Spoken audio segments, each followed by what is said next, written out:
¿Esto va en la pantalla? No sé si se ven en la pantalla, pero quizás se puedan ver. Estoy seguro. ¿Dónde lees? Ahí, acá son los subtítulos, salen en inglés en la parte de casa. ¿Cómo lees? Ahí, Los tres puntitos de más. A ver, subtítulos, dice. ¿El de nativos? En habilitar, póngale ese. Ya. Gracias. Bueno, compas, muy buenos días, espero que estén bien. Me imagino que recuperándose de la celebración.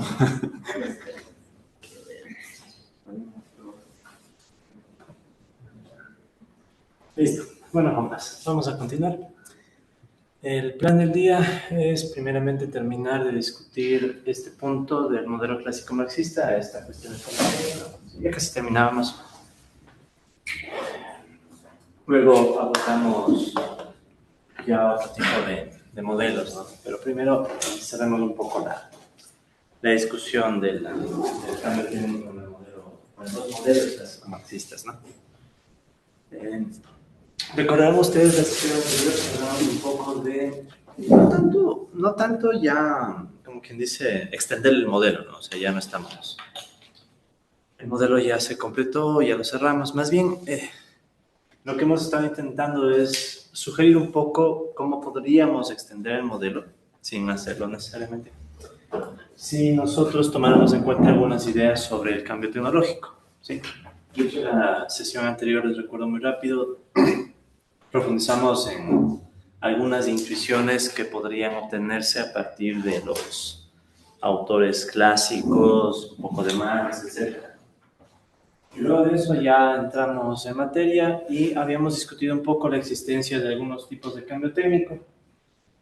Nos habíamos concentrado sobre todo en los tipos de cambio técnico neutral. Recuerden que la idea del cambio técnico neutral tenía que ver con alguna variable técnica que se mantiene constante, ¿no? Cargando un poco todo esto. Quiero llegar a la gráfica que estábamos revisando la sesión pasada. Entonces, pero bueno, en definitiva, por ahí iba la cuestión, ¿no? O sea, teníamos algunas formas de cambio técnico, son las que están aquí en este resumen.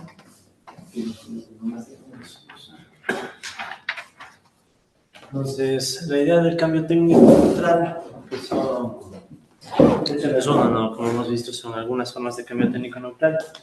La idea, en esencia, no olvidar, era que algún término quedaba constante, ¿no? De hecho, para enfatizar un poco más en un par de ideas, puedo llevarme esto a la izquierda.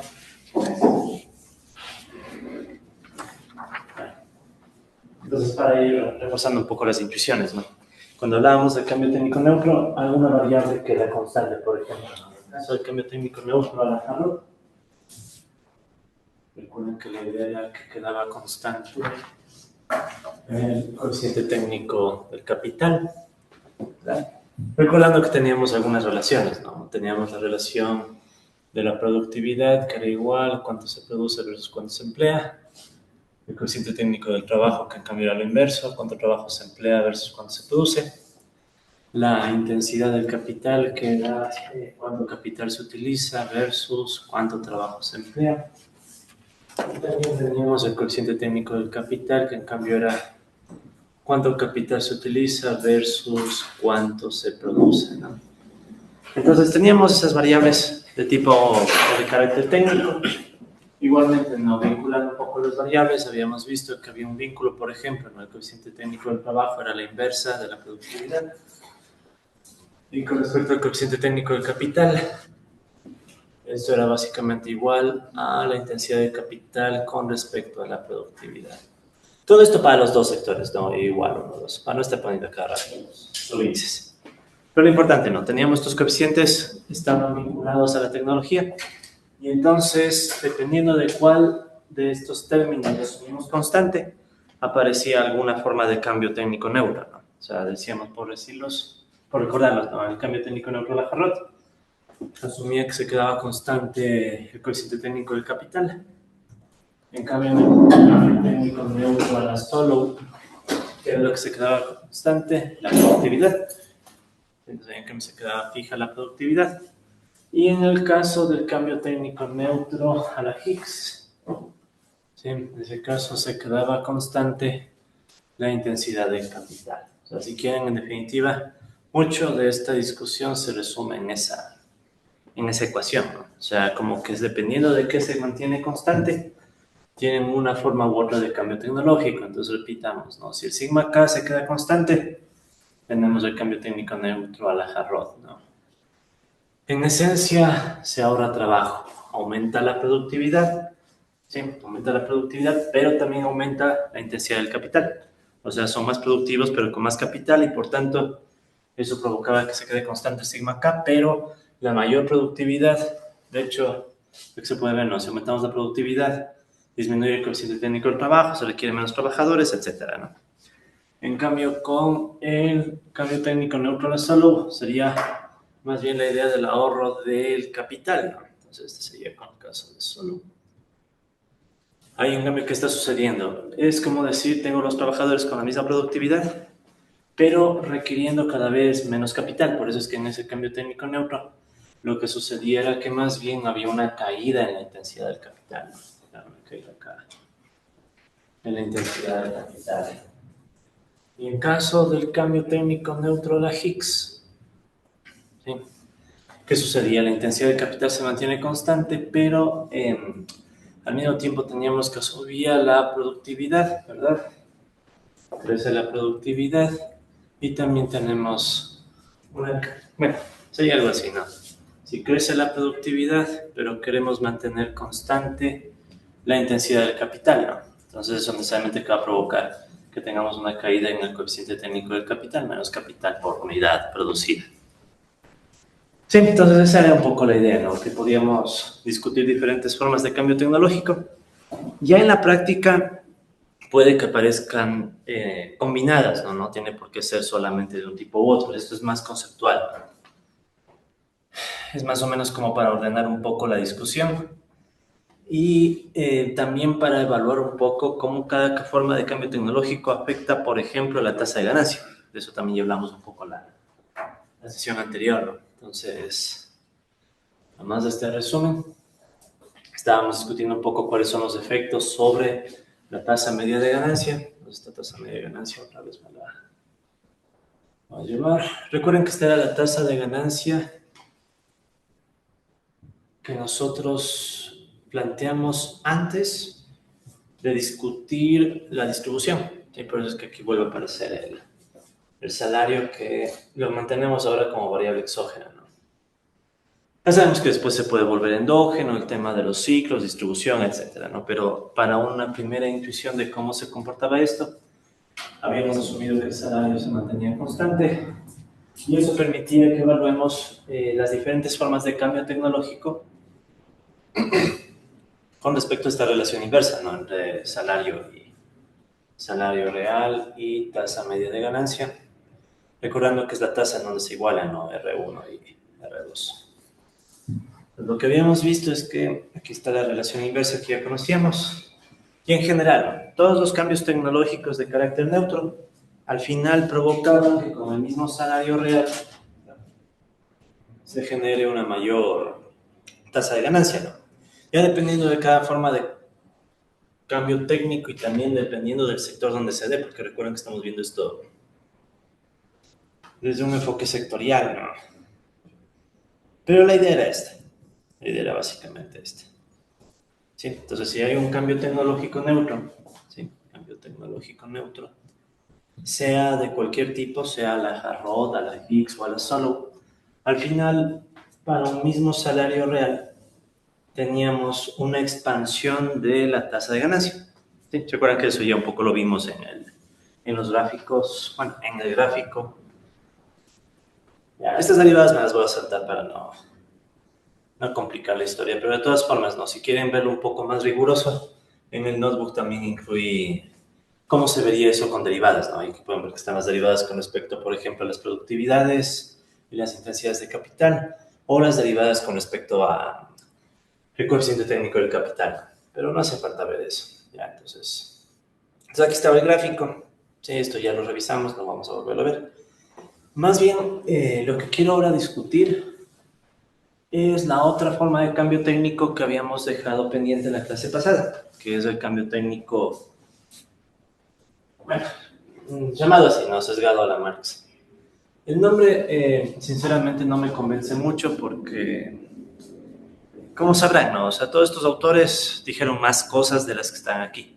Aquí incluso traté de hacer un resumen. En el libro tienen un montón de páginas dedicadas a cambio tecnológico, si desean revisar.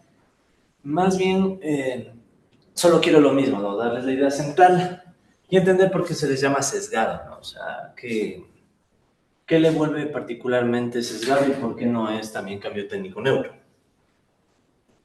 Ok, esa es un poco la idea. Entonces, a ver, quiero copiar esto. No, ¿cuál es?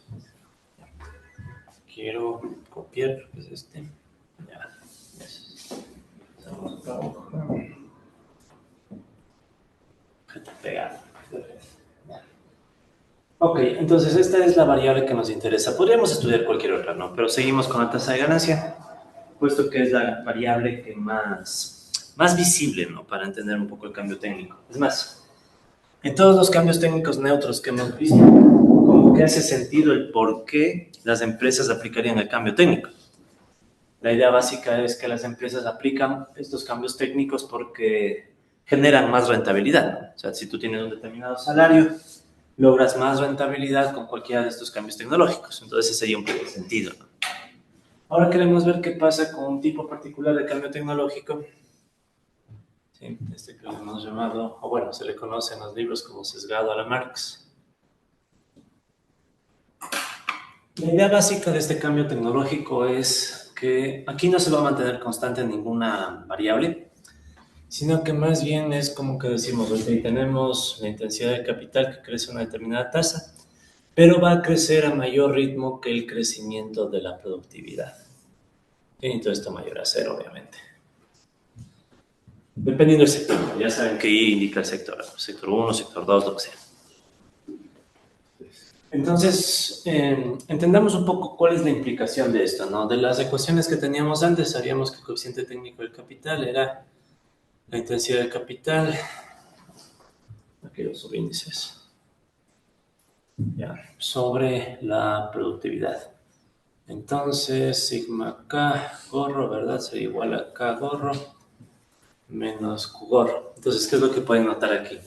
En esta forma de cambio tecnológico sesgado a la Marx es una forma de cambio técnico en donde sí va a crecer la productividad, ¿verdad? Pero la intensidad del capital crece con más fuerza, ¿ya? ¿De acuerdo? Y eso evidentemente, viendo esta ecuación, va a provocar que tengamos en términos netos un mayor crecimiento del coeficiente técnico del capital, porque todo esto es mayor a cero. Entonces, ¿cuál es la idea? La idea es, en esta forma de cambio tecnológico, que tenemos más productividad si los trabajadores logran generar más, pero con el costo de que requerimos bastante capital. O sea, tenemos que proveer a los trabajadores de bastante capital para que de esta manera estos trabajadores sean más productivos. Sí, entonces esto de aquí, si se quiere, es como que tenemos tal cual lo que está aquí, ¿no? O sea, una intensivo en capital. Sí, o sea, este es un cambio tecnológico bastante intensivo, muy intensivo en capital, ¿no? O sea, cada vez se requiere más y más capital, ¿no? Para volverles productivos a los trabajadores, ¿ya? Entonces, respecto a esta industria, bueno, a esto si fuera un sector, yo lo definiría como el sector de los semiconductores, o sea, inversiones cada vez mucho más grandes. ¿cuál sector, perdón? Los semiconductores. Semiconductores. Ya. Sí, procesadores, todo esto. Ya. O sea, porque se requieren fábricas hace unos años eran fábricas de 5.000 millones, ahorita van por 20.000 millones y creciendo. Y trabajadores muy productivos también. Entonces, sí. Cuenta productividad, pero una inversión cada vez más grande de capital. Chévere, no es muy buena idea. Ya. Claro, o sea, de hecho, la idea de Marx justamente iba por ahí, ¿no? O sea, sin que haya sido totalmente claro, ¿no? No es que Marx dijo, aquí está mi forma de cambio tecnológico, ni nada por el estilo. Marx escribió su obra, etcétera, pero los autores que han decidido poner este nombre recogen esa idea, ¿no? O sea, sí aumenta la productividad, pero tal cual, ¿no? Son sectores que requieren bastante inversión, o sea, cada vez más y más capital. Y de hecho eso, ya saben, ¿no? Sería chévere en qué sectores o en qué ramas de actividad hay diferentes formas de cambio técnico, ¿no? O puede haber otras distintas a las que están acá. O sea, esto ya creo que es altamente... Se puede volver altamente empírico, ¿no? Porque los coeficientes técnicos ustedes los pueden sacar de las matrices de insumo-producto, por ejemplo. Entonces eso se puede revisar.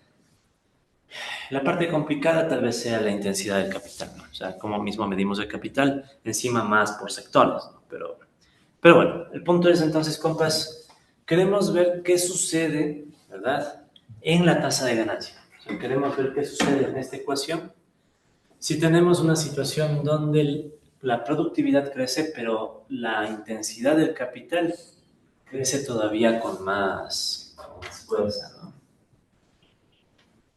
Entonces tenemos esta ecuación. Sí, tenemos esta ecuación. Hay dos formas de ver esto. Una bien rigurosa, que sería de esa ecuación tomar las derivadas que están acá arriba. ¿Sí? Aquí están las derivadas con respecto al tiempo, asumiendo que las Q y las K se mueven. ¿Ya? No voy a hacer eso porque no quiero complicarnos un poco. Es innecesario, se puede ver solo con la ecuación directamente. Es lo que vamos a hacer y después aplicar en el gráfico. Hagámoslo por sectores. Ya. Si ustedes se fijan, aquí en esta tasa de ganancia tengo el efecto del sector 1 y también del sector 2, ¿no? Entonces ahí están como combinados.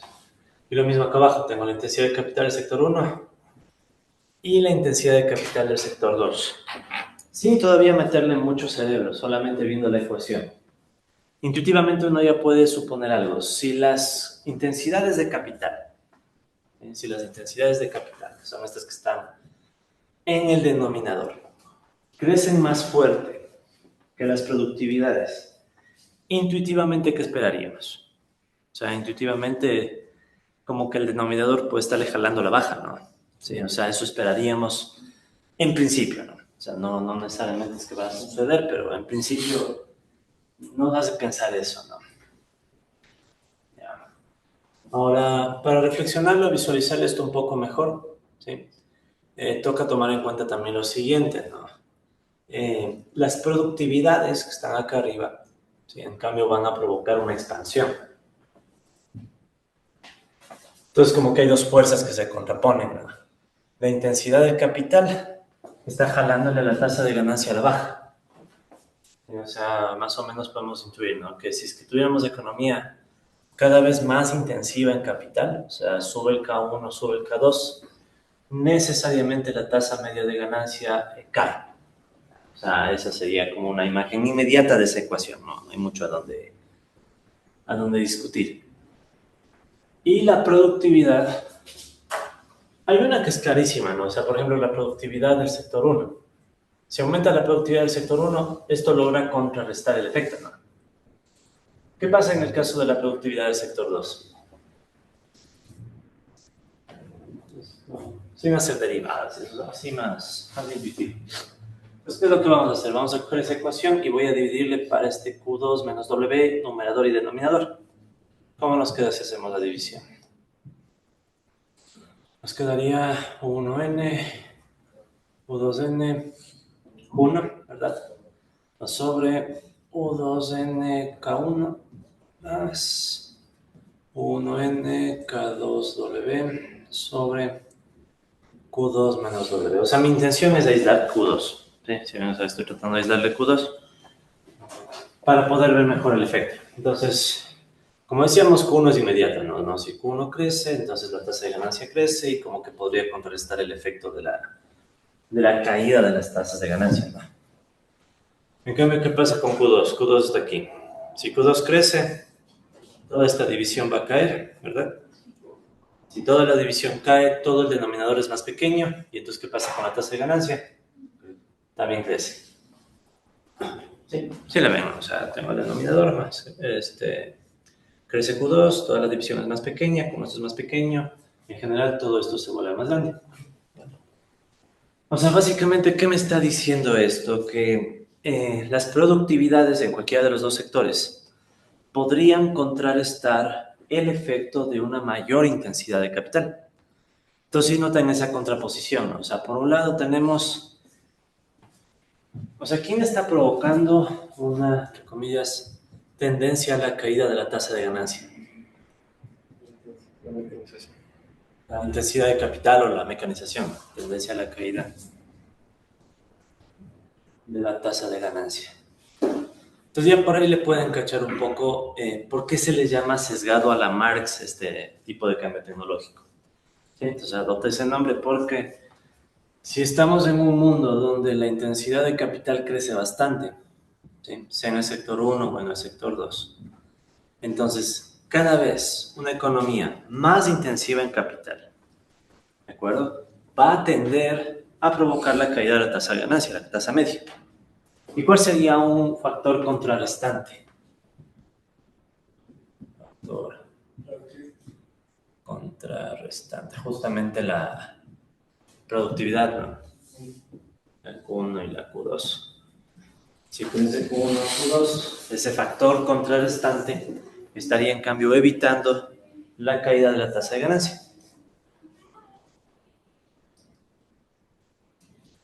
¿Ahí? Alguien cantando así a esta hora de la mañana. ¿Quién quisiera, no?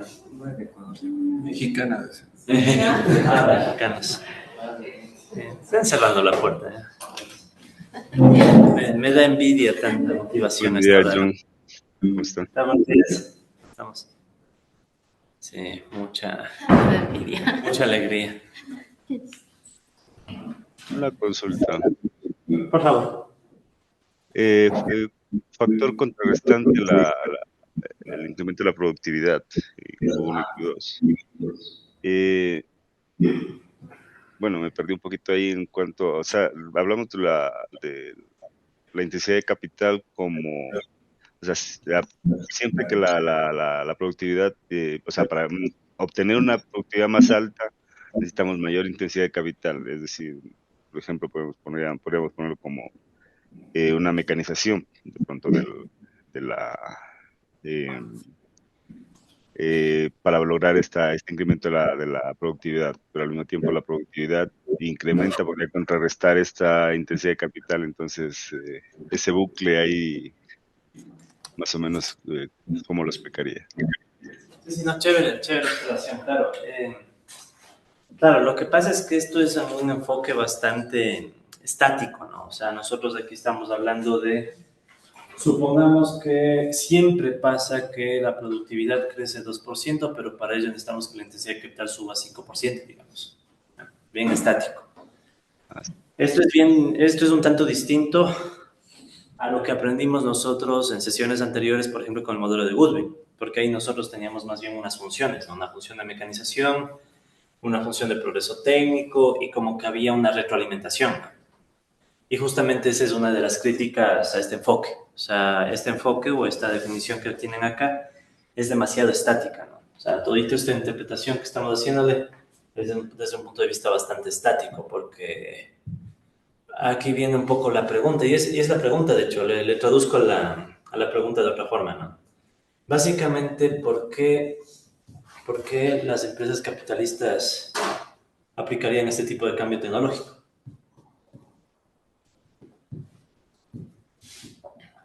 Aplicarían este tipo de cambio técnico, ¿no? O sea, ¿cuál es el punto? El punto es que si en todo momento, para aumentar la productividad necesito muchísimo más capital, y eso va a terminar provocándome una caída de la tasa de ganancia. Porque suena un poco raro que las empresas capitalistas quieran sostener en el tiempo semejante cosa, ¿no? Para eso no cambiamos la tecnología, dejamos como están las cosas y la tasa de ganancia no se mueve. ¿Sí? Porque caso contrario, como es bien estático, no tenemos la retroalimentación que sí teníamos, por ejemplo, en el modelo de Goodwin y otros modelos, ¿no? Que ya vamos a ver un poco, ¿no? O sea, ya les voy a recordar un poco lo que vimos antes. Pero bueno, entonces, ese es el resumen. O sea, respondiendo a la duda, en efecto, estamos en un enfoque súper estático, donde es como quien dice, siempre necesario más intensidad de capital para aumentar la productividad, con el resultado paradójico de que eso nos va a generar presiones a la tasa de ganancia, pero es obviamente debido al enfoque estático. O sea, es un enfoque muy, muy limitado. Al menos a mi parecer, ¿no? Porque nosotros ya hemos visto enfoques mucho más avanzados. Pero eso es lo que hay. O sea, así es como se le conoce al enfoque sesgado a la Marx. Y antes de profundizar más en la crítica de esto, quisiera ver si se refleja en el gráfico. ¿Cómo podríamos hacer ese análisis en el gráfico? O sea, ¿cómo le pongo aquí un cambio técnico sesgado a la Marx? Voy a bajar el zoom. Ya. Más o menos lo que acabamos de conversar nos dice que si tenemos ese tipo de cambio técnico debería contraerse la curva, ¿no? Hacia abajo. A ver, ¿qué teníamos que mover para que pase ese tipo de cambio técnico? Pues, por ejemplo, podríamos hacer que Q1 y Q2 crezcan, ¿verdad? O sea, digamos, ¿no? Q1 y Q2 que están en 1, subámosle a lo que dé. 24, digamos. Un poquito más. Entonces, Q1 y Q2, si le dejáramos ahí, ¿qué tipo de cambio técnico tendríamos? Si es que crecen Q1 y Q2 y los demás no se mueven. Sobre todo la intensidad de capital. Pues miren, dejándole como está, sin mover la intensidad de capital, ¿verdad? Si no muevo la intensidad de capital y muevo la Q, estoy haciendo un cambio técnico neutral a Higgs. Y en ese caso, ¿qué está sucediendo? Se está expandiendo todo, ¿no? Entonces, digamos que si solo aumentara la productividad y no se moviera nada más, más tasa de ganancia. ¿Ya? Sin embargo, ¿a qué costo estamos diciendo que se desaumente la productividad? Al hecho de que las intensidades de capital, vuelta, deberían crecer con más fuerza, ¿no? Pongamos de 1, bueno, 39 ya.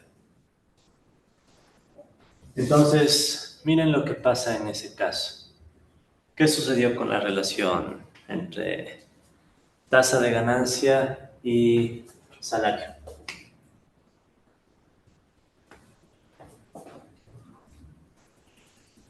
Miren, esto está interesante, ¿no? No es tan inmediato como parecía, ¿no? Y seré pilas, a ver, tengo que copiar y tengo que borrar. Mucha tecnología, maldición. Ya, ahí está.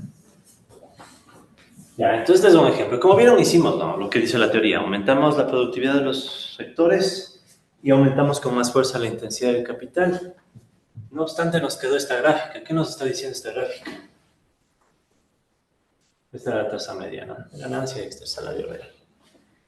Resulta ser, compas, que, claro, los defectos que nosotros analizamos, así intuitivamente, ¿verdad? Ya nos daban una idea de lo que pasa. Sin embargo, tomemos en cuenta también que aquí hay un factor. Por ejemplo, ¿qué está pasando en Q2? El efecto de Q2 depende mucho de lo que suceda con el W, con el salario real. Igualmente, si ven que aquí tanto K1, bueno, sobre todo K2, también está afectado por el salario real.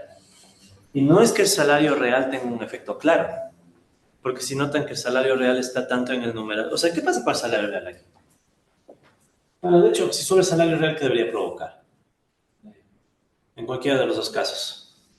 Aquí es una resta, ¿verdad? Entonces, ¿qué va a provocar si es que es Q2 menos W? Denominador más pequeño, toda la fracción crece, igualmente el numerador. O sea, va a provocar que la tasa de ganancia caiga, ¿no? ¿Verdad? Pero, y esto es lo interesante, miren.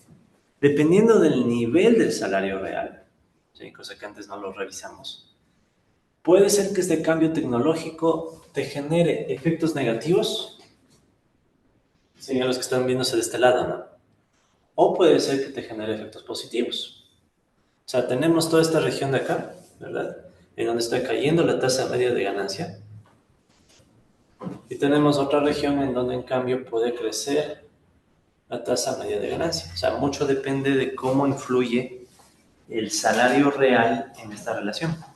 Entonces, no es tan absurdo como parece al inicio, ¿no? O sea, al inicio parecía absurdo. Uno dice, bueno, ¿para qué quiero aumentar la intensidad del capital y aumentar la productividad más y siempre va a caer la tasa de ganancia? Es que no va a caer siempre. Dependerá mucho del salario real. Sí, de hecho, para visualizarlo, ahí, ahora sí ya viendo lo que salió, acaba de salir, ahí sí valdría la pena ver las derivadas. A ver, ¿cuál me puedo llevar? Ya llevémonos este. Este ya ni vale la pena hacer a mano, ¿no? O sea, ni yo hice a mano esto, o sea, yo le di Le diría a la IA y que me dé sacando la derivada. Miren, esa es la derivada de la tasa de ganancia, la que teníamos en la lámina anterior. ¿Sí? Voy a copiar. Entonces la misma, pero... A ver, vamos a poner esto en orden nada más. Ya, entonces ahí está la tasa media de ganancia. Y aquí está la derivada temporal. Bueno, está hecha en log diferenciación, ¿se acuerdan? O sea, logaritmos, derivadas, todo eso. Entonces, ¿qué está pasando en esta ecuación? Las h son una constante para hacerle un poquito más digerible a la ecuación. Sí, las h solamente son constantes que siempre van a ser positivas. Así que estos factores h ni nos preocupan. Sí, eso dejemos para que quede aquí constancia. Entonces, h1 y h2 son constantes positivas. Ya, eso no nos preocupa. Lo que me interesa, los signos de las derivadas. Entonces, miren, como habíamos dicho, ¿no? Q1 y Q2, cuando crecen, como pueden ver, tienen efectos positivos. Y en cambio, K1 y K2, cuando crecen, tienen efectos más bien negativos.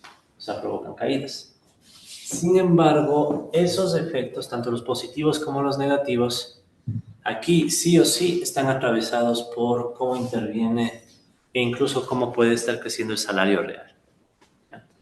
En otras palabras, a diferencia de los otros cambios tecnológicos, ¿sí? En los cambios técnicos neutros era un hecho, ¿no? La tasa de ganancia crece, se acabó. En cambio, en el cambio técnico sesgado a la marca, dependiendo del nivel del salario real, la tasa de ganancia puede crecer o puede caer. Y de hecho eso puede ser que puede provocar que encontremos otro factor contrarrestante. Entonces, ¿cuál sería otro factor contrarrestante a la caída de la tasa de ganancia? Salario. Entonces, miren, con lenguaje un poco más moderno, pero estamos topando los mismos temas que Marx discute en el tomo 3 del Capital. ¿Sí? Justamente en el tomo 3 del Capital de 1894, ahí Marx discute primero la tendencia a la caída de la tasa de ganancia, claro, con otro lenguaje un poco más anticuado, ¿no? O sea, es de entender, siglo XIX, pero con su lenguaje. La idea es, en el capitalismo, según Marx, habría cierta tendencia a aceleradamente aumentar la intensidad del capital y eso provoca una tendencia a la caída de la tasa de ganancia, pero se puede contrarrestar sea a través de productividad o a través de distribución de salarios, o sea, reducir el salario, obviamente. Entonces, por eso se les llama sesgado a la Marx, porque esta forma de cambio tecnológico permite, desde un lenguaje un poquito más moderno, atender esos temas y ver si realmente se cumple o no se cumple. ¿Sí? ¿Qué les parece? Interesante, ¿no? O sea, sobre todo esta parte de acá me gusta, a mí me gusta en lo personal, ¿no? Se genera una forma de efecto que es ambiguo, ¿no? Entonces, ¿qué pasa? Que los capitalistas, ¿cuándo aplicarían este cambio tecnológico? O sea, ¿cuál sería la intuición de los capitalistas? O sea, ¿cuándo tendría sentido aplicar el cambio tecnológico que implica un montón de capital? Básicamente solo si los salarios son, en este modelo obviamente, ¿no? En este modelo, si los salarios son bajos, ¿no? Entonces, si los salarios son bajos, los capitalistas pueden prever que un cambio tecnológico de este tipo va a ser rentable. Una pregunta, ¿cómo decir esta? Es como que la mecanización gana a la productividad porque como que el adelanto de la masa de capital como que el adelanto es mayor al excedente que produce el capital. Entonces, la intuición, por ejemplo, de Keynes de que hay que darle que más bien la tasa de ganancia, en forma general, muy simple, hay que subir esta productividad dando más salario a los trabajadores, cubre este hueco, pero Marx no como tal lo dijo eso, sino que más bien no se produce esto, la baja de la tasa de ganancia, porque los trabajadores no tienen suficiente dinero, sino más bien es por la mecanización, y hay un contraste.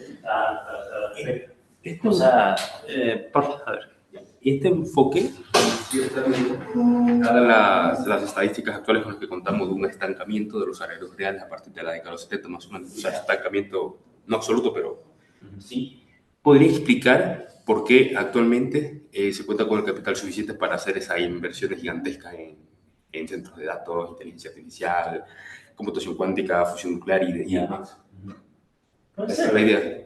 Puede ser, o sea... Bajo este enfoque, tomando... Sí, puede ser. De hecho, no hace mucho, ya les voy a pasar si quieren, tengo que pasarles un par de artículos. Todo lo que les mande de artículos es lectura adicional, ¿no? Tiene un montón de materia aquí, ¿no? Y todavía nos falta más. Pero ya les voy a mandar un artículo bien interesante de un compa de Colombia que hizo justamente un análisis de cómo se puede ver esto del análisis de técnico sesgado de la Marx para Colombia, con cuentas nacionales y toda la cosa. Es bien interesante. Pero yo creo que es más interesante hacerlo por sectores, ¿no? Porque evidentemente la economía agregada es una historia, desagregarle ya. Entonces, tal vez hay sectores que sí necesitan bastante capital para medianamente seguir siendo productivos. Entonces, ¿cómo pueden compensar? Con salario, ¿verdad? Sí. Pero sí, o sea, y retomando vuelta a la otra idea, ¿no? En efecto, la discusión de Marx del por qué surge la tendencia a la caída de tasa de ganancia es más bien por eso, ¿no? O sea, estamos en una economía donde se requiere demasiado capital que no está siendo compensado con generación de excedentes. ¿Ya? Si quieren, para hablar en términos un poquito marxistas, ¿ya? ¿No? Esta tendencia a la caída de la tasa de ganancia sería porque, en vez de llamarle intensidad de capital, podríamos llamarle la composición orgánica del capital, porque la composición orgánica del capital crece bastante y se puede contrarrestar si se genera mayor plusvalor. Y si es productividad, sería especialmente plusvalor relativo. Entonces ese, sino que obviamente en el lenguaje de Marx. No quiero meterme mucho en el lenguaje de Marx para mostrarles que uno puede discutir los mismos temas, pero con un lenguaje un poquito más estándar, ¿no? Y más que nada sin tener que meternos en la discusión de la teoría del valor, porque ese es otro debate, ¿no? Entonces, esto no está para nada cerrado, no es que con esto ya se sabe si se cumple o no se cumple, es un tema para investigarse, ¿no? Este artículo que les voy a pasar a este compa colombiano, creo que salió este año, o sea, es un tema súper fresco, entonces da chances, por ejemplo, ¿no? En el Ecuador, ¿qué sectores estarán propensos a generar cambios tecnológicos, pero que en vez de mejorar la tasa de ganancia la empeora? O sea, necesitas meterle mucho capital y la productividad no reacciona. Entonces puede haber, ¿no? O sea, yo creo que sí puede haber algunos sectores que no. Por más capital que le pongas, la productividad no crece al mismo ritmo. Y pienso, por ejemplo, en ciertas actividades agrícolas, ¿no? Sí, primerito se me vino a la mente, ¿no? O sea, ciertas actividades agrícolas donde toca meter full insumo, materia prima, fertilizantes, etcétera, y ya la productividad como no da, pero es la tierra que hay, ¿no? O sea, la otra opción sería hacer una reforma agraria y aquí no creo que nadie quiera. Esas son discusiones antiguas, ¿no? Reformas agrarias. Hay una, bueno, diría otra forma de verlo, no sé si se aplique. Se me viene a la mente el caso de Pinto. O sea, siempre una empresa de este tipo, la maquinización de la empresa es bastante alta, obviamente, y en el momento en el que los salarios empezaron a subir, pues, por las reformas del 2008, del innombrable. Ok, entonces, obviamente el efecto va a ser ese, a pesar de, o sea, siempre que se necesita una mayor intensidad de capital para expansiones o lo que sea de la productividad de la empresa, pues no va a poderse equiparar o no va, a pesar del incremento de productividad que tengan los trabajadores por medio de esta mecanización, no va a alcanzar a mejorar la tasa de ganancia, siempre va a ir para abajo. Entonces lo que hicieron fue cambiar de sede, pues a una sede donde el salario es en sí mucho más bajo, se puede decir, o tiene mayores posibilidades de negociación. Entonces... Sí, muy buen ejemplo. O sea, básicamente... O sea, es lo chévere de esto, ¿no? O sea, permite discutir el cambio tecnológico no solo como literal tecnológico y rentabilidad y productividad, sino también ya entre la distribución, ¿no? O sea, por más tecnología que haya, sigue siendo rentable producir en ciertos países con salarios bajos, ¿no? Y va a seguir siendo. O sea, Latinoamérica. Si Latinoamérica todavía se pone quisquillosa, existe la India, ¿no? Sí. O sea, tenemos... Siempre puedes conseguir los indios que producen al precio más reemplazable. Sí, producen con, ¿cómo es? Mitad de costo y doble de capacitación. o el sudeste asiático todavía, ¿no? Y una parte de esa población habla inglés. Y aparte hablan inglés. Bueno, tengo una anécdota bien llamativa con eso, verán. Una vez yo tuve una controversia con la Turkish Airlines, es la aerolínea turca. Un vuelo, ¿no? Que los desgraciados me robaron prácticamente. Sí, que quede grabado. No, pues yo llamo, porque me decían llama a la agencia y no sé qué, yo llamo. Y me contestan, obviamente todo era en inglés, ¿no? Yo llamo a alguien y me contesta alguien de la India. Se notaba porque el acento de la gente de la India es bien marcado. Pero el problema no es solo el acento, no le entendía. Yo al inicio traté, o sea, le pedí como 3 veces que me explique qué diablos y me daba un acento así bien. No, Dios mío. Entonces yo estaba por último diciendo, vea, pónganme a alguien de Estados Unidos, lo que sea, pero Que eso es muy caro. no pude comunicarme, o sea, porque realmente tienen un acento bien marcado. ¿No? No todos, obviamente, ¿no? Es como en todo lado, ¿no? Igual nosotros tenemos acento, todos tienen acento, pero justo la persona que me pusieron de la India era alguien con un acento tan marcado que no pude entender. Era más fácil entenderle a un gringo nativo que a... Perdí el vuelo, ¿no? Perdí el dinero y todo. La estrategia, ¿no? La parte de la estrategia. Obvio, o sea, mandarme a hablar con alguien que no puede ni hablar inglés. Pero, bueno, tal vez sí podía, ¿no? Pero yo creo que hasta le estaba exagerando el acento, ¿no? O sea, ahí se fue. Ay, sí, porque me acuerdo de ellos. Pero bueno, ahora, esto es interesante, ¿no? Cojo lo que estamos conversando ahorita para de paso hablarles un poco de otro tema. Bueno, está vinculado. Entonces, miren esto que está, ¿qué nos está diciendo esto, no? Supongamos que tenemos 2 técnicas de producción. Técnica 1, ¿sí? De hecho, bueno, al menos que quede un poco la idea, ¿no? Técnica 1 y la técnica 2, ¿verdad? 2 técnicas de producción. Técnica 1, técnica 2. ¿Ya? Digamos que la técnica 1, ¿verdad? Es más intensiva en trabajo. ¿Ya? Y en cambio la técnica 2 supongamos que es más intensiva en capital. ¿Ya? Sí, se lo ven, ¿no? ¿Esto qué sería el resultado? Digamos que esto de acá justamente sería provocado por el cambio técnico sesgado a la Marx, ¿no? O sea, el cambio técnico sesgado a la Marx provocaría que pases de una tecnología o una técnica de producción más intensiva en trabajo a otra más intensiva en capital, ¿verdad? Entonces, ¿qué me está diciendo este dibujito? A ver, para ver si me van cachando la idea. En estas 2 líneas, ¿cuál representa a la situación de la técnica 1 y cuál representa la situación de la técnica 2? ¿Cuál sería la técnica 1? La original. La punteada era la original, ¿no? Entonces, la original sería la técnica 1, ¿verdad? Y en cambio la roja es la modificada, ya con el cambio tecnológico, o sea, sería la técnica 2. Entonces, la técnica 1 es más intensiva en trabajo, la técnica 2 en cambio es más intensiva en capital. Entonces, ¿qué me está diciendo esto?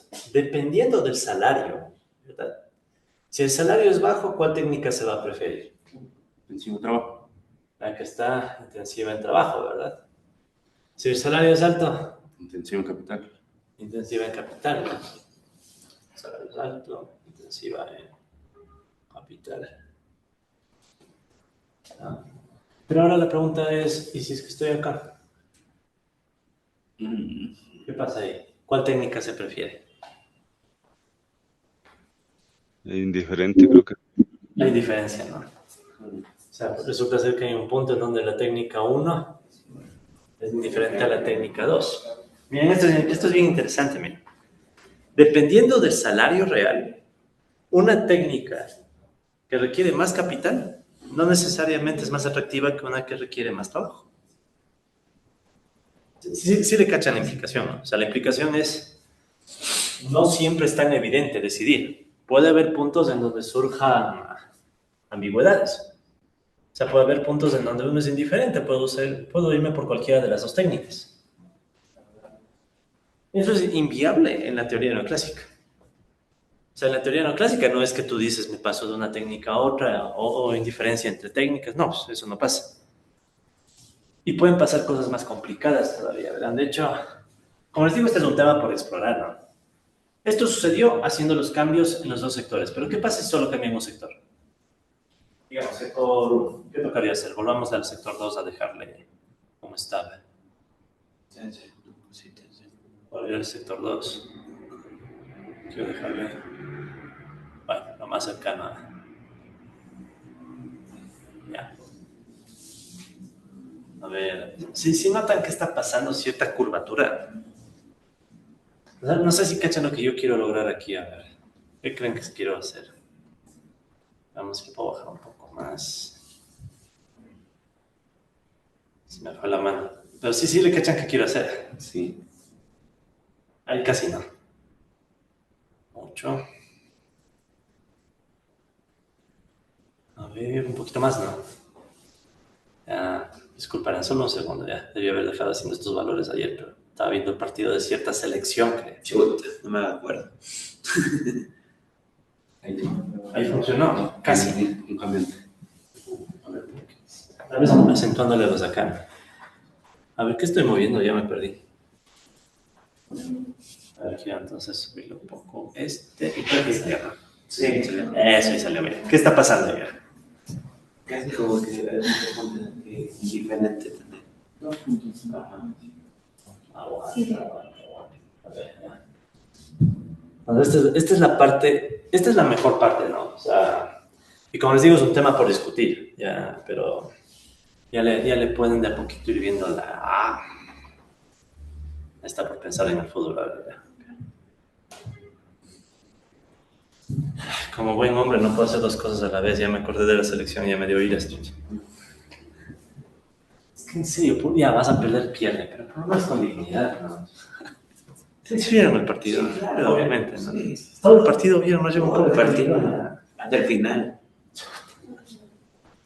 Ya llegaba a un punto que daba ira, todas ganas de corra, ya están perdiendo. No sería nada, que tú. No, yo ya creo que estaban jugando ya la maldita sea al final. Ya como que ya. O sea, no sé, ¿no? Como que ya ganaste de plata, juegas en Europa, vives bien. Va a estarse lesionando por Ecuador. Porque aparte implica los contratos, ¿no? O sea, lesiones ya. Contrato. Eso creo que le pasa. Yo creo que eso le pasa, por ejemplo, a Brasil. Después de ser campeones del mundo, ya se cuidan, ya no juegan, ya no quieren meter pie. Con el yoga bonito, todo eso. Ah, ¿para qué? O sea, Sí, juega en Europa, pues, muchachos. imagínense, ¿no? Metes mucho el pie. Ronaldinho, todo eso, y le metían igual. Claro, sino que era después de años de sequía de Brasil, ¿no? Entonces era como que todavía Ronaldinho no era el Ronaldinho, ¿no? A mí me dio esa impresión, ¿no? Ya no quiero meter ni el pie porque ya vivo en Europa, gano bien. Vaya a ser que me lesione y después me multen o tengo un problema, cosas así, ¿no? Sí me dio esa sensación como de hecho. Pongan el campeonato nacional. Lo que pasa es que Jugamos Barcelona en el ganchito. no sé, el Barcelona estamos bien. No. Ni de la liga. No digo nomás, nada lo mismo. No soy de ningún equipo. A ver, ¿cómo es? Volviendo a la discusión. ¿Qué está pasando en este ejemplo? Tengo dos puntos de indiferencia. Vean. ¿En qué sector hicimos el cambio tecnológico a la Marx? En el En el 1, ¿verdad? Pues miren lo que pasó. Aplicamos cambio técnico sesgado a la Marx solamente en el sector 1. ¿Ya? Y de hecho quiero los valores porque esto me puede servir a mí también. A ver qué valores puse en el sector 1. 1 y Q2, 1.31 y 1.39, ¿no? Sí, ya bastante perfecto. Hicimos que Q1 gorro sea, ¿cuánto dije? Ya está, 31. 31, o sea, este creció 31%, ¿no? 31%, ya, y el K1, en cambio, creció ¿cuánto? 39, ¿no? 39, sí. 29, ya. Y en cambio, ¿qué hicimos con Q2 y L2? En Q2 y L2 pusimos 0.93, ¿no? Ya, entonces estoy usando un Q2 fijo de 0.93, casi uno, ¿no? Un K2 fijo de 0.93, ya. Esto es solo para acordarme de los números que generan, porque si ven que para no estar tanteando, ¿no? O sea, ya primero un punto de partida. Pero interesante, entonces, ¿qué está sucediendo? Mira, tengo una región, ¿verdad? En donde, con salarios muy bajos, ¿cuál es la técnica que se prefiere? ¿La 1 o la 2? ¿Cuáles eran las técnicas? La azul era la 1, ¿no? Claro, la azul es la original, la técnica 1.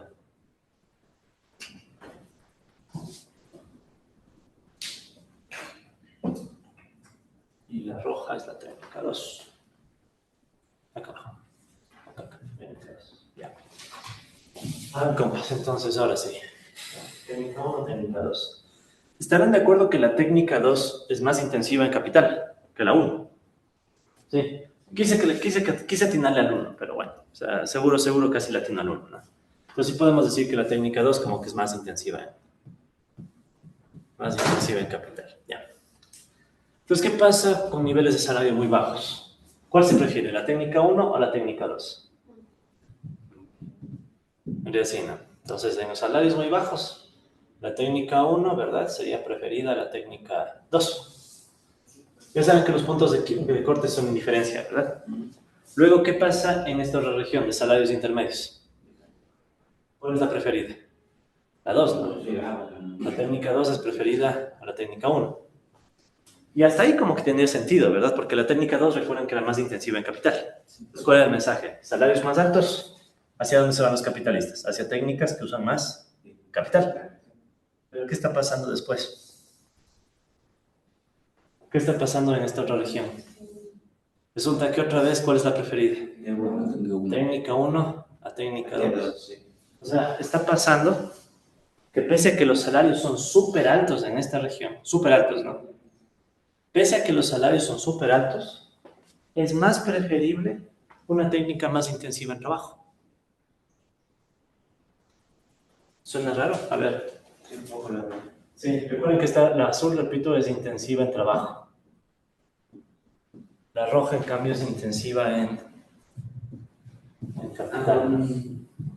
Entonces está sucediendo que un salario muy alto, sí, vuelve a la técnica 1, que es intensiva en trabajo. ¿Qué nos dice la intuición económica? Neoclásica, porque eso es en realidad neoclásico, una herencia neoclásica. Se supone que el factor más caro es el que buscaríamos reemplazar.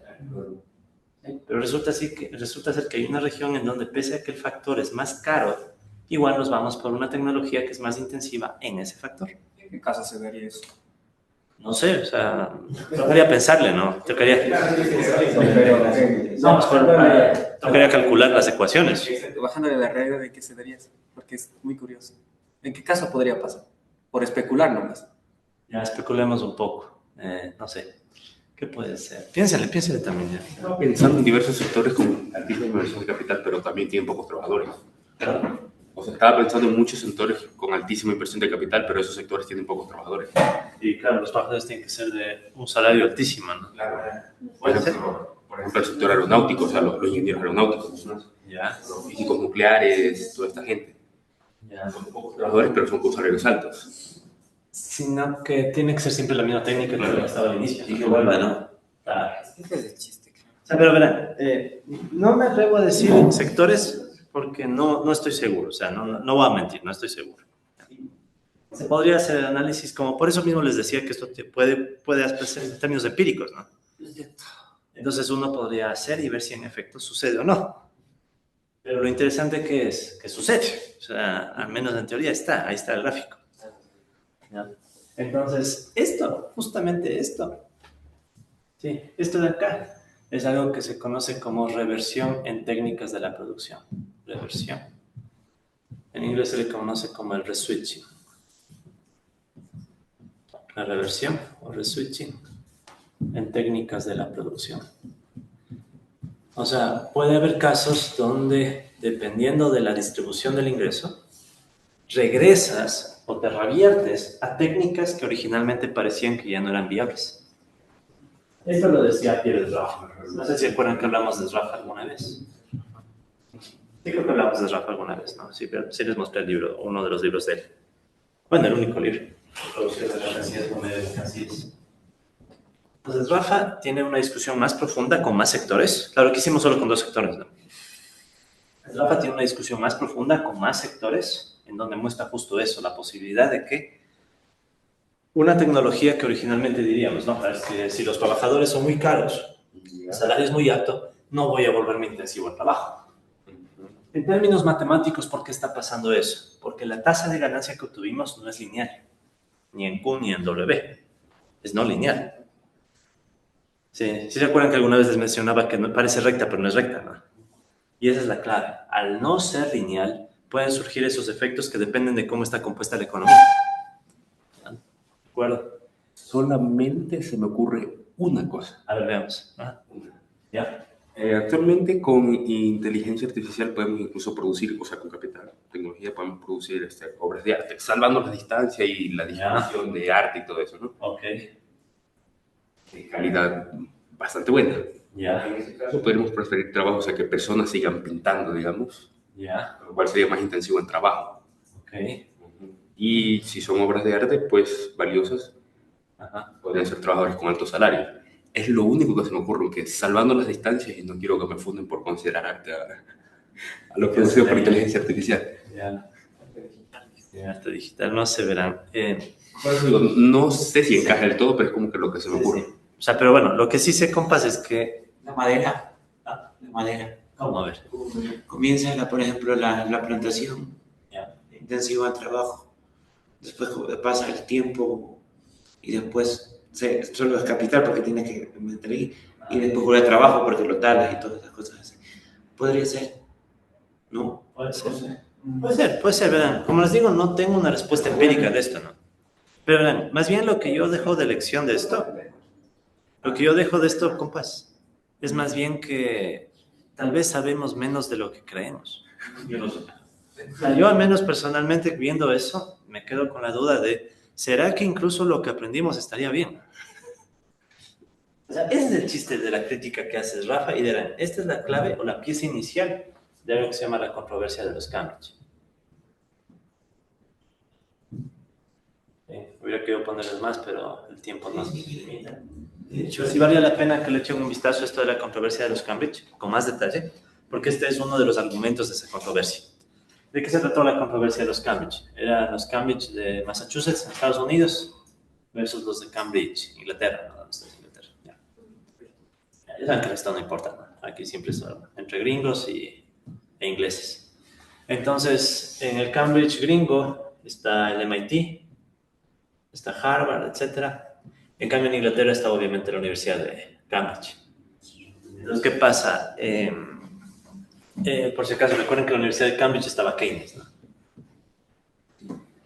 Y después vendrían los alumnos de Keynes. Por ejemplo, Joan Robinson, que ya íbamos a hablar un poco en próximas clases. Y un pana que justamente es Rafa, que originalmente estaba en Italia. Sí, creo que les hablo un poco de él. Estaba incluso en contra de los fascistas, medio comunista, etc. Después se fue a Cambridge, se hizo pana de Keynes y al final se dedicó a especular en la bolsa de valores, hizo plata y todo. ¿Ya? Pero lo interesante aquí,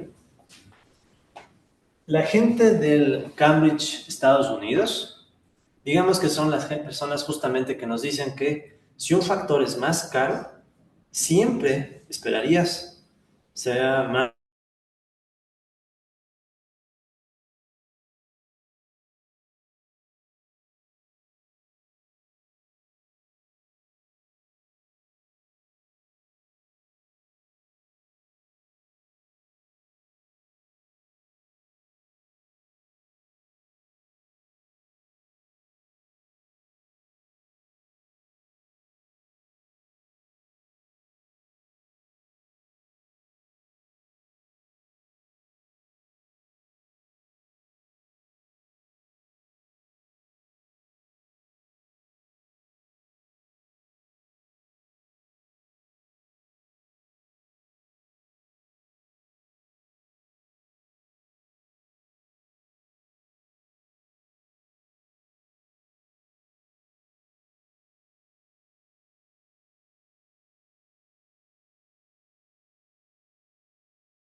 Sí, llegó.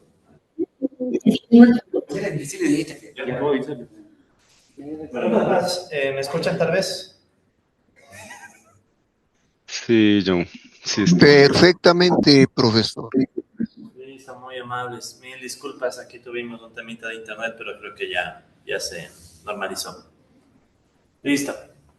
Entonces, solo quiero estar seguro si estoy grabando, si no. Y si estoy compartiendo pantalla, no todavía. Los subtítulos, profe, se volvieron de forma Los predeterminada. subtítulos eran aquí, subtítulos. Sí, ya se está iniciando por fin. Acá, ya. Ya llegó ahora sí el wifi de Melito. Ya llegó el wifi.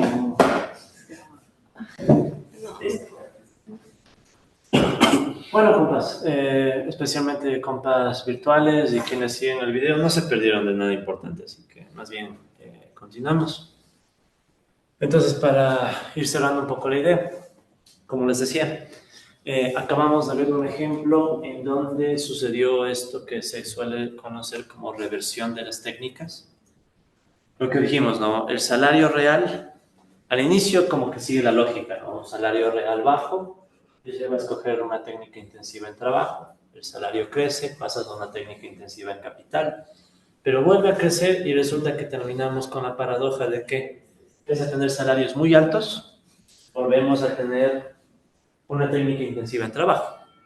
Entonces eso se le llama la reversión de técnicas. Lo que vemos acá, ¿no? Estabas en la técnica 1, de la técnica 1 te saltas a la técnica 2, pero luego de la técnica 2 otra vez vuelves a la técnica 1 a medida que el salario real sube.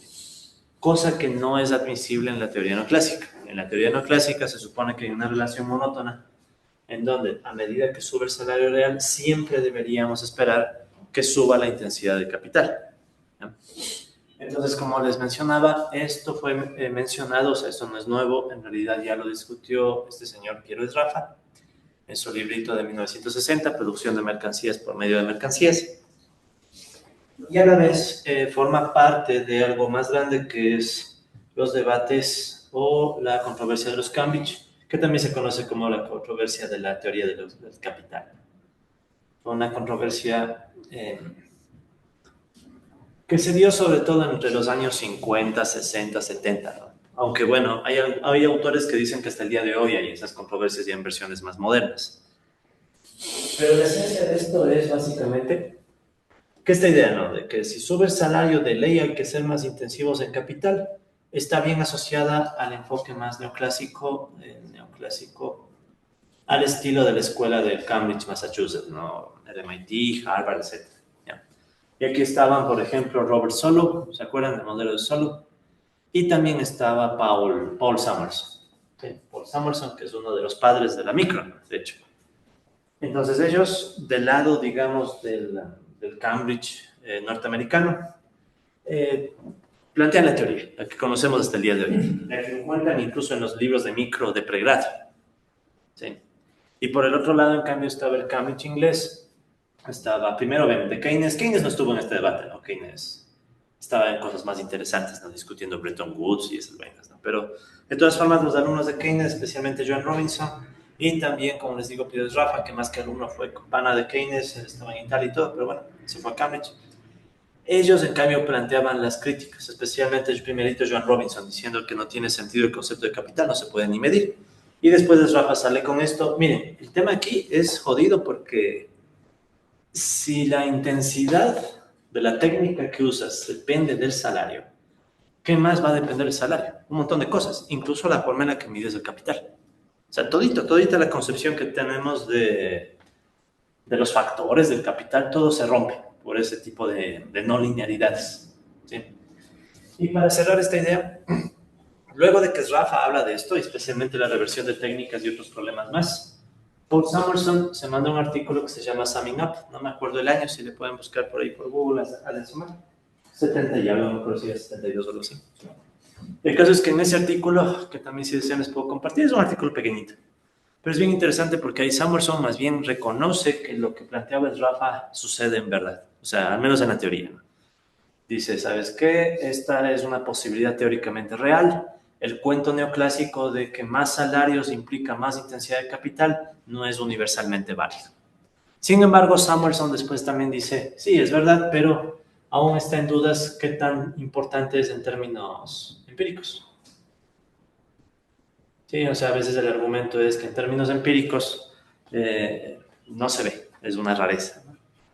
Sí, pero de todas maneras, muchos consideran que ese artículo de Samuelson fue como aceptar la derrota, fue como decir, ¿sabes qué? Los de Cambridge Inglaterra tienen razón y no deberíamos estar enseñando lo que enseñamos en los manuales de micro, sino algo más avanzado.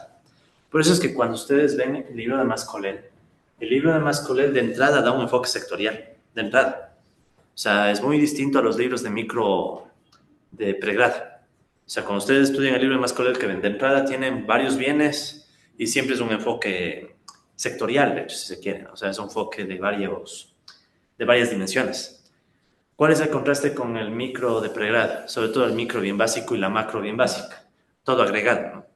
Entonces, el mensaje en esta, si quieren, el mensaje más interesante es la agregación puede ocultarte este tipo de fenómenos que son interesantes, ¿no? O sea, es básicamente como la posibilidad de... O sea, ahí surge la pregunta empírica, ¿no? ¿Será o no será que hay sectores donde pasa eso? En fin, entonces con eso cerramos, creo yo. No tengo nada más que contarles sobre cambio técnico. Pero bueno, entonces ya vieron para qué sirve esto del cambio técnico sesgado a la Marx, ¿no? O sea, sirve para entrar en este tipo de discusiones. Como la rentabilidad depende de la tecnología, depende de la distribución del ingreso y algo más para completar la idea. Todo lo que hemos dicho es asumiendo salario exógeno. Pero ¿qué es lo que sabemos? Que el salario también se puede estar moviendo. O sea, la pregunta sería, ¿cómo sería esto en un mundo donde el salario está en ciclos, ¿no? Sube, baja. En un mundo con ciclos, asumiendo que solo hay dos técnicas de producción, ¿qué esperaríamos? O sea, tal vez hay un punto de equilibrio, ¿no? Hay una fluctuación alrededor de ese punto. Exacto, entonces según el ciclo... De clases, si metemos Urban y todo eso. O sea, podríamos estar saltando de una técnica a otra, ¿no? De hecho, profe, ahora que lo menciona en el anterior modelo que vimos, justamente el gráfico iba en ese sentido y en ese más o menos inclinación. O sea, podría intuitivamente, no sé si es que matemáticamente llegamos a lo mismo, pero de manera intuitiva podría ir por allá. Porque, claro, puede ser. Podría ser, o sea, es una opción.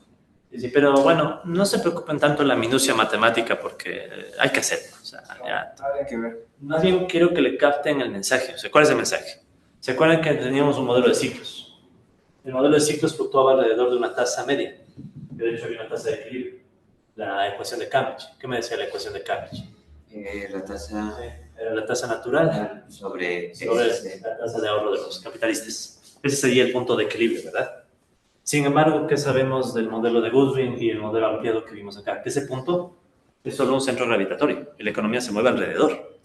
Si tengo dos técnicas de producción, asumiendo solo dos, ¿no?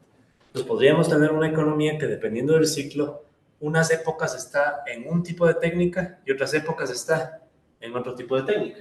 Y puede pasarse fluctuando, con las técnicas cambiando. Eso queriendo usar este enfoque, porque, y con esto acabo este tema. Recuerden que también nosotros ya vimos otra forma de cambio técnico. El cambio técnico inducido. Técnico inducido, ¿a qué me refiero con esto? Este es otro nombre para lo que ya vimos. Sí, o sea, todos los enfoques que acabamos de mencionar son estáticos. ¿Sí? O sea, son enfoques estáticos, donde estoy asumiendo que el salario real es fijo.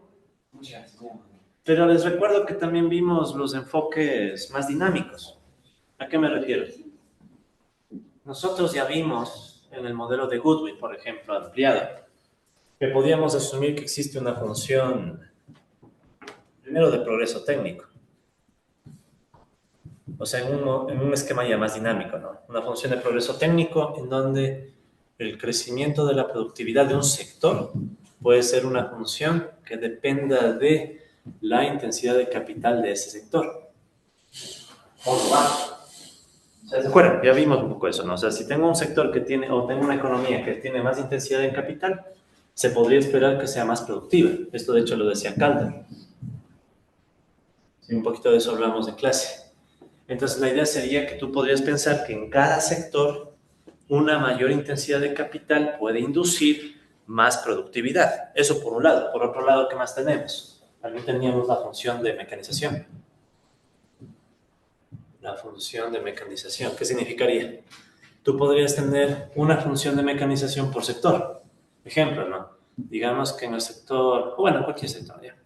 En cualquier sector tienes una función, llamémosla G, que dependería de qué. En la versión agregada que estudiamos, metíamos ahí la participación salarial. El tema es que aquí, en cambio, estamos en un mundo sectorial. Entonces, ¿podría volver a ser la participación salarial? O sea, ¿podríamos volverle a ponerle el sí? O tal vez ya podríamos pensar en salarios por sectores. O sea, cada sector tiene su propio salario. Claro que se complicaría más el modelo, ¿no? Pero cada sector podría tener su propio salario que le induce a mecanizar para sustituir trabajadores. Y es más, con lo que acabamos de ver, siempre tendrá sentido, ¿no? O sea, siempre será de esperar que siempre un salario más alto implica más mecanización. Acabamos de ver que no No necesariamente. O sea, esa idea que vimos antes de la mecanización tal vez no es tan universal si tomamos en cuenta estas posibles no linealidades. Entonces, como pueden ver, hay mucho trabajo por hacer ahí, ¿no? O sea, está... Y todo esto que les digo, compas, está pendiente. O sea, está pendiente porque el modelo de ciclos nomás que les mostré, lo publiqué el año anterior. Digamos que hay unas versiones keynesianas y todo, pero no hay todavía los temas que les estoy diciendo. Por eso mismo es que a mí más me interesaba que quede completo la clase. Pero bueno, compas, ¿preguntas, dudas sobre este tema? A pesar de que podríamos también hacer como variable la mecanización y la función general, o que tengamos dos puntos de equilibrio, como vimos en el ejemplo, puede haber... Bueno, no de equilibrio, no, 2 puntos de cambio de técnica. Ajá, perdón. Aún así podría haber como una senda, si se podría decir, o una función en donde podamos encontrar como ese donde no nos comemos la producción o la producción laboral y mecanizamos y obtenemos todavía una tasa de ganancia aceptable para tratar de establecer como un crecimiento capitalista. Ya. O sea, a lo que me refiero es como que no hay una explosión del sistema como tal. O sea, un colapso. Claro, no, es que en efecto, no, interesante. Eso me remite otra vez a lo que conversamos acá de la tendencia a la caída de la tasa de ganancia, ¿no? El modelo no da para pensar en este punto, se da una tendencia que la tasa de ganancia cae y colapsa, ¿no? Podría pasar, pero yo personalmente no estoy muy convencido que los sistemas dinámicos sean la mejor herramienta. Tal vez algún sistema más con caos, ¿no? O sea, ya más involucrando dinámicas caóticas que de repente, ¡brum!, alguna cosa así, ¿no? Pero en principio, al menos este modelo no creo que permita hacer esas cosas. Son modelos muy regulares. O sea, es como que son modelos que permiten entender los ciclos, pero no permiten entender las tendencias ya de largo plazo, ¿no? Sí, entonces no estoy muy seguro. O sea, la verdad sería de analizarle, pero en principio creo que ahí sí le estaríamos pidiendo mucho al modelo, ¿no? O sea, pero no sé, o sea, está abierta la pregunta, ¿no? O sea, la verdad no. Pero bueno, compas, entonces eso es un poco lo del modelo clásico marxista. Con eso cerramos ese tema. Vamos a pasar al siguiente notebook. Ustedes ya tienen al menos, me falta completarle, pero ya pueden acceder y está en el Blackboard el enlace del siguiente notebook, ¿sí? Igualmente ya les voy a mandar por WhatsApp, no me olvidé. Ya, pero de todas maneras, lo que vamos a ver hoy día es recién la introducción. Ya. Pues verán, ahorita capaz que va a ser incluso más conceptual, ¿no? Así que no hay mucho. Igual, la bibliografía la voy a ir completando. Lo interesante, compas, hasta el Notebook 4 hemos visto modelos de tipo, recuerden, ¿no?, lo que hemos visto hasta ahora, modelo de Solow, crecimiento endógeno, todo lo clásico, ¿no? Después pasamos a ver el modelo de Goodwin, le hicimos algunos cambios al modelo de Goodwin, todo eso. Incluso después hicimos un intento de combinación Goodwin-Solow que salió en 4 dimensiones. Hemos visto el modelo clásico marxista y vimos un montón de cosas, sectores, etcétera, ¿sí? Hasta ahí va a llegar, compas, la discusión clásico marxista y eso. Desde este notebook nos vamos a poner ya más keynesianos, ¿sí? O sea, al menos quiero dejar hecha la introducción, ¿sí? Pues ya desde aquí vamos a entrar a los modelos ya más de carácter post-keynesianos, de hecho. Post-keynesianos. Con los keynesianos es un lío porque hay un montón de neo-keynesianos, post-keynesianos, no sé qué. Entonces, verán, para hacerlo fácil, ¿no? Los post-keynesianos se refieren sobre todo a los de la escuela de Cambridge, que son críticos a los keynesianos, si quieren, más del lado norteamericano, ya para ponerlo fácil, ¿no? No es tan fácil en realidad, pero bueno, para incluir un poco, los post-keynesianos son, digamos, los herederos de la tradición de Keynes, pero que no están de acuerdo con la visión económica dominante, ¿ya? Sino que creen que es necesario replantearse la economía. Pero el problema es que dentro de los post-keynesianos igual hay un montón de corrientes, ¿no? Entonces lo que voy a tratar es de sintetizar y de ver las más importantes. ¿De acuerdo? Entonces hacia allá va ese notebook, ¿no? Entonces el notebook 5, que ya lo tienen, al menos las primeras celdas, va hacia allá, ¿no? Entonces vamos al menos a hacer la introducción y un par de ideas. Pues verán, ¿qué es lo más interesante de estos modelos? En todos los modelos que hemos conversado hasta ahora, ¿sí? Tanto en el modelo de Solow, ¿sí? Más neoclásico, o en el modelo de Goodwin, o en los modelos clásico-marxistas de dos sectores, etc. ¿Sí? Estos obviamente son más del carácter marxista, si quieren, marxista o clásico también. Tienen un problema que en realidad es bastante serio, y es el rol que cumple la demanda. En todos los modelos que hemos visto, la demanda tiene un rol demasiado pasivo. ¿Sí? Demanda posee un rol muy, entre comillas, pasivo, ¿no? Casi tan pasivo como los jugadores ecuatorianos.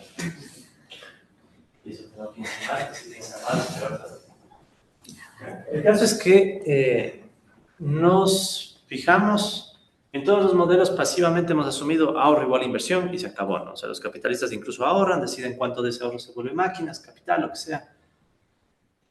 Ese es, digamos, el afán en términos ya más conceptuales. Queremos ahora modelos en donde la demanda tenga un papel más importante. O sea, empieza a jugar también empieza a jugar, o sea, empieza a tener un rol, ¿ya? ¿Y cómo vamos a lograr eso? O sea, ¿cómo logran estos modelitos post-keynesianos darle un rol más importante a la demanda? Primerito, distinguiendo conceptualmente el ahorro y la inversión. ¿Sí? Los modelos que hemos visto hasta ahora cometen un error conceptual, a mi parecer. En eso sí, vean, yo no soy post-keynesiano totalmente, ni cosa por el estilo, ¿no? Pero me parece que los post-keynesianos aquí hacen un buen punto. Ahorro e inversión son dos fenómenos económicos distintos. No podemos, por lógica, asumir que son equivalentes, porque, por ejemplo, ¿no? ¿Qué es el ahorro? O sea, si nos vamos o nos remitimos a las definiciones, se supone que es la parte del ingreso que no se consume. Esa es la definición de ahorro, ¿sí? Pero si no se consume, ¿qué forma adopta? O sea, no es que inmediatamente yo tengo unos recursos, dejo de consumir y esos recursos se vuelven capital, es productivo. O sea, básicamente, ¿qué sucede? Por ejemplo, ¿no? Es acumulable, por decir, a través de activos financieros. Dejo de consumir y ¿qué hago? O sea, parte de esos recursos los puedo tener en una cuenta bancaria. O sea, aparecen las finanzas. Entonces, ¿qué sucede? Cuando hablamos de ahorro, ¿sí? Cuando estamos hablando de ahorro, el ahorro conceptualmente nos remite al mundo financiero. Ahorro, o sea, el no consumo. Y tienes el tema financiero. Los activos financieros, de hecho, ¿no? Activos financieros. Usando el ejemplo más simple, ya tienes plata, dejas de consumir, ¿qué haces con lo que sobra en la plata? Por último, lo guardas bajo el colchón, ¿ya? Pero igual, es un activo financiero. No es que tú dejándole la plata en el colchón, ahí guardada, y de repente se vuelve bien de capital y te genera más rendimientos. No. Y es más, en países como el Ecuador, ¿qué pasa cuando tú pones en el banco? Ya no digamos en el banco. ¿Qué sucede? En vez de rendimientos, ¿qué sucede? Que a veces incluso desaparece. Sí. Se han visto esas cooperativas que últimamente se han puesto en moda, ¿no? Sí. Gente reclamando que tenía su platita. No, yo pensaba más en literal desaparece. O sea, hago una transferencia y boom, no llegó la transferencia. Pero eso ya es más grave todavía. Sí, pero pasa, ¿no? Eso es mucho más grave. Ahí se percibe clarito que el ahorro es una cosa y en cambio la inversión es otra cosa. En cambio, la inversión, ¿qué implica? O sea, conceptualmente incluso, ¿no? La inversión, por definición, o sea, esto ya no es ni posición ideológica, nada, es definición. La inversión es la compra de nuevos bienes de capital. ¿Sí? O sea, entonces, ¿qué estamos diciendo? En la inversión, lo que estamos planteando es nuevos bienes de capital, ¿verdad? Nuevos bienes de capital. Y aparte, esto ya no son bienes financieros, o sea, estos son activos productivos. Entonces, claro, o sea, realmente si vemos los conceptos es obvio, ¿no? O sea, los activos financieros estamos hablando de dinero, literalmente dinero. En cambio, ¿qué sucede en el mundo de los bienes de capital? Un activo productivo, o sea, haz de cuenta que esto es, qué sé yo, una máquina de vapor. Entonces, pasar del ahorro a la inversión no es tan simple como simplemente asumir el equilibrio macro, es igual, o sea, hay un proceso que está detrás. Y ese es la idea. En los modelos que nosotros hemos visto, hemos asumido que estas vainas de ahorro e inversión son iguales y se acabó. ¿Qué es lo que vamos a hacer ahora? Vamos a darle un rol más importante a la demanda, sobre todo a través de la inversión. Recuerden que la inversión es uno de los componentes de la demanda. Entonces vamos a darle a la inversión más autonomía, ¿sí? O sea, la inversión va a adquirir más autonomía y esa mayor autonomía va a permitir darle a los modelos un poco más de complejidad y tal vez de realismo. O sea, un ejemplo fácil. Digamos que una empresa quiere invertir, ¿ya? Quiere ponerse una nueva planta. Revisa sus ahorros para hacer eso. Va y dice, a ver, ¿cuánto he ahorrado para ponerme una nueva planta? Es una gran empresa, sí, un gran conglomerado. O sea, va al sector financiero, ¿no? O sea, las finanzas. El apalancamiento, ¿no? O sea, veo de dónde diablos saco plata. ¿Será que soy pana de un banco y me prestan los típicos, ¿no? Los créditos vinculados? Tasas preferentes. De hecho, si es que uno es gran empresario, ni siquiera la tienen en ventanilla usual, ¿no? O sea, vas a la sección de inversionistas, ¿no? Y ni siquiera tal vez sea en el banco, ¿no? Sea en otro lado. Sí me cachan el punto, ¿no? Pero el caso es que es el mundo financiero. Entonces, pasar del mundo financiero al mundo de los activos productivos implica un proceso, ¿sí? De hecho, aquí es donde entra, por ejemplo, este señor, ¿no? Kalecki, polaco, medio marxista. De hecho, Kalecki coge algunas ideas de Marx y trata de volverles más matemáticas. Pero más allá de eso, Kalecki es de los que me parece mejor entienden esta distinción.